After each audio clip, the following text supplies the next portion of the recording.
Le mérite est une théorie morale et également une intuition qui considère que certaines personnes doivent obtenir des richesses, du respect ou de l'amour, autrement dit que son bonheur soit favorisé, en fonction de critères divers. Les théories du mérite sont diverses, en fonction du critère qu'on souhaite favoriser justement.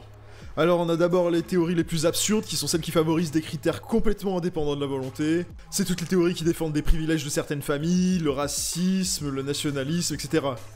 Il y a également l'idéologie patriote, qui est une théorie très populaire qui consiste à favoriser des personnes en fonction de leur pays naissance, donc c'est du même ordre. C'est des théories qui permettent des avantages liés à l'héritage en fait, au patrimoine. Et puis c'est aussi toutes les théories qui défendent des récompenses liées à la chance pure, comme les jeux d'argent et de hasard, ou encore la finance, qui est basée sur de la spéculation. Ensuite on a des théories du mérite un peu moins absurdes, qui sont les théories basées sur des critères un peu ambigus en termes de chance, puisqu'ils dépendent de la volonté. En fait c'est les théories du mérite de la meilleure performance, que ce soit sportif, scolaire ou universitaire, ou dans son travail quoi, n'importe où, on favorise les personnes qui ont les meilleures performances. Sauf que le problème c'est que cette théorie elle prend pas en compte le fait que la performance dépend aussi de facteurs indépendants de la volonté. Elle dépend par exemple de facteurs génétiques, ce qui est évident pour les performances physiques, mais c'est également le cas pour les performances intellectuelles. L'intelligence, le QI, il est en partie déterminé par des gènes. Ça veut dire que vous pouvez être la personne qui bosse le plus au monde, c'est possible que vous ayez jamais d'aussi bonnes performances qu'une personne qui bosse moins mais qui a des gènes meilleurs que les vôtres pour votre activité.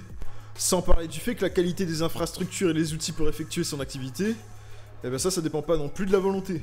Si vos parents vous ont inscrit dans un club de rugby dans une ville où le rugby est très pratiqué, et que vous avez du bon matériel, les meilleurs entraîneurs et de nombreux supporters, ça va affecter vos performances dans ce sport, et ce, indépendamment de votre volonté.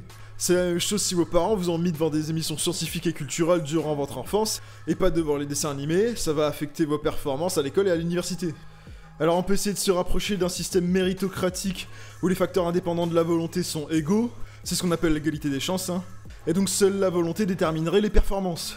Sauf que la volonté des individus, elle est elle-même déterminée par des facteurs indépendants de la volonté. La volonté, elle est indépendante d'elle-même en fait. D'abord des gènes. La motivation, la régulation de l'effort et le comportement face à la récompense, c'est des traits qui sont déterminés en partie par des gènes. Et puis la motivation, elle est aussi déterminée par l'environnement social et l'environnement non social pour plein de raisons différentes. Mauvais environnement familial, environnement bruyant, etc. Il y en a plein. Alors il y a une dernière théorie du mérite qui consiste non pas à favoriser les meilleures performances, mais favoriser ceux qui fournissent le plus d'efforts, quelle que soit leur performance. Mais j'ai envie de dire, à quoi bon? Pourquoi faire ça en fait? Qu'est-ce que ça apporterait? Et puis encore une fois, je le répète, la motivation, la régulation de l'effort et le comportement face à la récompense, c'est des traits qui sont déterminés en partie par des gènes, par l'environnement social et l'environnement non social. Donc ça reste une théorie qui favorise les plus chanceux, quoi qu'il arrive. Ce qui est complètement injuste.